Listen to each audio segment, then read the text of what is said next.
Assalamualaikum warahmatullahi wabarakatuh. Pemirsa Muslim masa kini, berbicara batu, pasti Anda tidak asing lagi dengan batu yang sudah sangat terkenal bagi umat Muslim.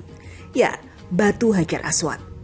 Batu hitam yang terletak di sudut Yamani Ka'bah ini dahulu merupakan batu mulia yang turun dari surga. Sejarah Hajar Aswad bermula ketika pembangunan Ka'bah oleh Nabi Ibrahim alaihissalam. Malaikat Jibril membawanya turun dari surga, kemudian diletakkan dekat Baitullah. Kala itu bongkahan batu surga tersebut masih berwarna putih seputih susu. Dalam riwayat Ibnu Abbas radhiyallahu anhu, Rasulullah SAW bersabda, Hajar Aswad turun dari surga berwarna lebih putih dari susu, lalu berubah warnanya jadi hitam akibat dosa-dosa Bani Adam. Hadis riwayat Tirmizi, An-Nasai, Ahmad, Ibnu Huzaimah, dan Al-Baihaqi. Berubahnya warna Hajar Aswad memiliki hikmah yang sangat besar sebagai pelajaran nyata umat manusia. Sebagaimana ucapan Al-Muhib atau Bari. Tetap putihnya warna batu adalah sebagai pelajaran. Jika pada batu saja kesalahan dan dosa meninggalkan bekas, maka tentu lebih berbekas lagi pada hati. Hajar Aswad memiliki pesona tersendiri, sinar yang terang dan dapat menerangi seluruh jazirah Arab. Namun semakin lama sinarnya semakin meredup hingga akhirnya sekarang berwarna hitam. Batu ini juga mempunyai aroma yang unik. Siapapun yang menciumnya dipastikan aroma wangi alami semerbak dari awal keberadaannya. Pada saat itulah batu Hajar Aswad ditaruh di sisi luar Ka'bah sehingga mudah bagi seseorang untuk menciumnya. Mencium Hajar Aswad merupakan sunnah Nabi Muhammad SAW karena beliau selalu menciumnya setiap saat tawaf. Asal-usul Hajar Aswad juga diungkapkan dalam sebuah hadis yang diriwayatkan istri Rasulullah SAW, Aisyah radhiyallahu anhu. Nikmatilah, peganglah Hajar Aswad ini sebelum ia diangkat dari bumi. Ia berasal dari surga dan setiap sesuatu yang keluar dari surga akan kembali ke surga sebelum tiba hari pembalasan. Kelak di hari pembalasan, Hajar Aswad dengan izin Allah dapat hidup dan berbicara. Sang batu memberi kesaksian kepada orang-orang yang pernah menyentuhnya. Sebagaimana disebutkan dalam hadis dari Ibnu Abbas, Rasulullah SAW bersabda, Demi Allah, Allah akan mengutus batu tersebut pada hari kiamat dan ia memiliki dua mata yang bisa melihat, memiliki lisan yang bisa berbicara dan akan menjadi saksi bagi siapa yang benar-benar menyentuhnya. Hadis riwayat Tirmizi, Ibnu Majah dan Ahmad. Masya Allah. Semoga kita semua dapat diberi kesempatan untuk menyentuh dan mencium Hajar Aswad serta menunaikan rukun Islam kelima, beribadah haji. Amin ya Rabbal Alamin. Nah, itulah sekelumit cerita mengenai batu Hajar Aswad. Namun, kali ini saya belum akan mengajak pemirsa Muslim masa kini untuk melihat batu Hajar Aswad di Mekah. Tapi saya akan membahas seputar batu yang ternyata bisa digunakan untuk hiasan cantik di rumah. Assalamualaikum Mbak Feby. Iya, gimana kabarnya? Baik Mbak. Ini aku kan katanya dirimu tuh ini ya suka menghias-hias batu. Ini aku baru aja lagi ngumpulin di depan rumah sih. Kebetulan aku ada batu-batu gitu. Aku bawanya berapa ya kira-kira? Bawa 5 aja cukup Mbak. Ya udah deh. Bentar ya Mbak, ini aku cariin ya. Ya udah, Assalamualaikum. Pemirsa Muslim masa kini tahu gak sih, aku tuh sengaja banget pagi ini udah nongkrong di halaman rumah karena pengen ngumpulin beberapa batu buat jadi hiasan. Hiasannya bukan sekedar hiasan, tapi hiasan di pot tanaman hias. Karena kan sekarang tahu sendiri lagi ngehits banget kan tanaman hias. Nah, batunya sejujurnya aku nggak tahu nih yang kayak gimana. Jadi kita bawa aja beberapa batu yang ada di sini. Tadi sih dipeseninnya katanya bawanya 5 aja. Segini cukup kali ya. Ya udah, yuk kita samperin Mbak Feby. Kita akan bikin sesuatu dari batu-batu yang saya bawa. Dah. Pemirsa Muslim masa kini, batu memang bukan hal yang asing lagi bagi kehidupan kita. Batu bisa kita temui dimanapun. Meski terlihat sepele, batu memiliki banyak manfaat. Salah satunya sebagai hiasan rumah. Sebuah kelompok anak muda kreatif yang mendirikan satu divisi workshop, sebuah usaha yang menjual dan memberikan kelas untuk kerajinan kreatif, membuat kreasi batu cantik untuk dijadikan hiasan pot tanaman. Di tangan mereka, batu yang awalnya merupakan batu biasa dengan warna yang kusam, disulap menjadi batu aneka warna dan bentuk yang cantik untuk dijadikan hiasan. Assalamualaikum Mbak Feby. Iya, waalaikumsalam. Masya Allah, akhirnya sampai juga ke tempatnya Mbak Feby dan aku juga udah bawa batu. Karena kan kita janjian nih mau ngelukis batu. Iya. Batu-batu yang aku segini nih, aduh aku ngumpulin kurang banyak pula ya. Tapi ini cocok gak sih untuk menghias batu? Kurang besar ukurannya mungkin ya. Oh, alah, kurang besar ukurannya. Tapi ada yang bisa aku bantuin juga di sini. Iya, udah ada, siap. Ya udahlah, nggak apa-apa ya. Tapi ini berarti aku nggak usah pakai dulu. Jadi aku mau ngasih lihat dulu nih pemirsa Muslimah Sakini, kalau batu yang mau dihias tuh batu ukurannya segini. Sementara yang aku punya segini. Agak kurang besar, tapi nggak apa-apa sebenarnya. Cuma kalau kecil-kecil juga nanti menghiasnya mungkin agak lebih sulit ya. Tapi kalau ngomongin jenis batunya sendiri, sebenarnya batu apa aja boleh dipakai? Bisa, iya. Yang penting permukaannya mulus gitu. Oh gitu, pokoknya syaratnya yang penting permukaannya Iya. aja. Nah sekarang karena Mbak Feby tadi pas aku telepon juga kita udah janjian dan aku boleh bantuin. Sekarang yang pertama kali harus aku lakukan tuh apa? Jadi harus lapisin dasarnya dulu yang mau diiniin. Kita kan mau bikin yang gambar semangka gitu ya. Jadi lapisinnya warna merah dulu gitu.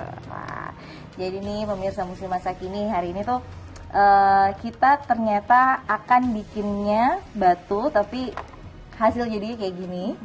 Dan nanti akan dibikin ditaruh di pot kayak gini. Lucu ya. Yang pertamanya kita mau ngelukis dasarnya dulu warna merah. Kuas aku mana? Ini. Tinggal gini doang ya? Iya, langsung. Ini nggak dibasahin ya? Udah dibasahin. Oke. Sebenarnya kalau ngelukis batu kayak gini, ini prosesnya tuh berapa lama sih Mbak? Kurang lebih 1 jam sih untuk satu paket kayak gini. Wah, lumayan cepet ya? Soalnya agak lama juga untuk mengeringkannya gitu. Oh, lama di proses pengeringan aja. Tapi kalau untuk gambarnya, ini kan aku lihat ya gambarnya ada beraneka macam. Ini memang prosesnya harus 2 kali pewarnaan atau gimana? Iya, harus berlapis-lapis. Kalau aku sih biasanya pakai 3 lapis kayak gini biar menghasilkan warna merah yang pekat gitu. Wow. Tapi kalau misalnya usaha kreasi batu ini sendiri sebenarnya udah berapa lama sih Mbak? Kita mulai dari 2020 itu kan karena tanaman lagi hits banget nih. Iya gitu. Tapi kalau misalnya ngomongin batu, aku jadi inget nih, sebenarnya kalau ini batu dijadikan hiasan, di zaman Rasulullah tuh ada satu batu, tepatnya batu penggilingan, itu yang membantu Rasulullah, membantu anak kesayangan Rasulullah, Fatimah, karena saking lelahnya Fatimah bekerja sendirian, jadi akhirnya batu penggilingannya itu diminta sama Rasulullah untuk bergerak sendiri atas izin Allah, dan ternyata bisa dilakukan, bahkan bersaksi seandainya disuruh untuk menggiling apapun dia mau, yang penting Rasulullah senang. Masya Allah, itu tuh salah satu mukjizat yang ada pada Rasulullah. Tapi cerita lengkapnya mungkin pemirsa Muslimah Sakini juga penasaran. Ini dia, sambil kita menghias batu ya. Fatimah binti Muhammad SAW atau lebih dikenal dengan Fatimah Az-Zahra merupakan putri bungsu Nabi Muhammad dari perkawinannya dengan istri pertamanya, Khadijah. Ketika usianya beranjak dewasa, Fatimah Az-Zahra dipersunting oleh salah satu sepupunya, sahabat sekaligus orang kepercayaan Rasulullah, Ali bin Abi Thalib. Rasulullah sangat menyayangi Fatimah. Setelah Rasulullah bepergian lebih dahulu menemui Fatimah sebelum menemui istri-istrinya. Rasulullah mengungkapkan rasa cintanya kepada putrinya tatkala di atas mimbar. Sungguh Fatimah bagian dariku. Siapa yang membuatnya marah berarti membuat aku marah. Dalam riwayat lain disebutkan, Fatimah bagian dariku. Aku merasa terganggu bila ia diganggu dan aku merasa sakit jika ia disakiti. Ada sebuah kisah. Suatu hari masuklah Rasulullah SAW menemui putrinya Fatimah. Rasulullah mendapati putrinya sedang menggiling syair sejenis gandum dengan menggunakan sebuah penggilingan tangan dari batu sambil menangis. Rasulullah bertanya pada putrinya, "Apa yang menyebabkan engkau menangis, wahai Fatimah?" "Semoga Allah Subhanahu wa Ta'ala tidak menyebabkan matamu menangis." Fatimah berkata, "Ayahanda, penggilingan dan urusan-urusan rumah tanggalah yang menyebabkan anakmu menangis." Lalu duduklah Rasulullah di sisi putrinya. Fatimah melanjutkan perkataannya, "Ayahanda, sudikah kiranya ayahanda meminta Ali mencarikan Ananda seorang jariah untuk menolong Ananda menggiling gandum dan mengerjakan pekerjaan-pekerjaan di rumah?" Mendengar perkataan putrinya ini, maka bangunlah Rasulullah mendekati penggilingan itu. Beliau mengambil syair dengan tangannya yang diberkati lagi mulia dan diletakkannya di dalam penggilingan tangan itu sambil mengucapkan, "Bismillahirrohmanirrohim." Penggilingan tersebut berputar dengan sendirinya dengan izin Allah Subhanahu wa Ta'ala. Penggilingan itu berputar seraya bertasbih kepada Allah dalam berbagai bahasa, sehingga habislah butir-butir syair itu di gilingnya. Rasulullah berkata kepada gilingan tersebut, "Berhentilah berputar dengan izin Allah Subhanahu wa Ta'ala." Maka penggilingan itu pun berhenti berputar. Lalu penggilingan itu berkata-kata dengan izin Allah yang berkuasa menjadikan segala sesuatu dapat bertutur kata. Maka katanya dalam bahasa Arab yang fasih, "Ya Rasulullah Sallallahu Alaihi Wasallam, demi Allah, Tuhan yang telah menjadikan baginda dengan kebenaran sebagai nabi dan rasulnya. Kalaulah baginda menyuruh hamba menggiling syair dari masyrik dan maghrib pun, niscaya hamba gilingkan semuanya. Sesungguhnya hamba telah mendengar dalam kitab Allah Subhanahu wa Ta'ala suatu ayat yang berbunyi, 'Hai orang-orang yang beriman, peliharalah dirimu dan keluargamu dari api neraka yang bahan bakarnya adalah manusia dan batu. Penjaganya adalah para malaikat yang kasar dan keras, yang tidak mendurhakai Allah terhadap apa yang dititahkannya kepada mereka. Dan mereka mengerjakan apa yang dititahkan.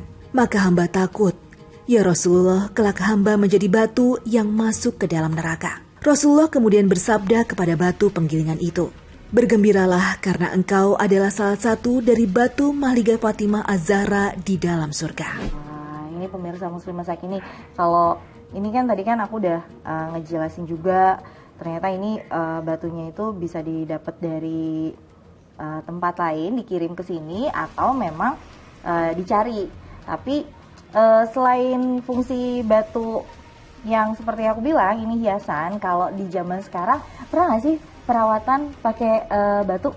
Iya, Iya kan, perawatan ya. kecantikan. Nah, ternyata juga ada loh, dan itu juga berguna buat kesehatan. Kalau mau tahu lengkapnya seperti apa, ini dia.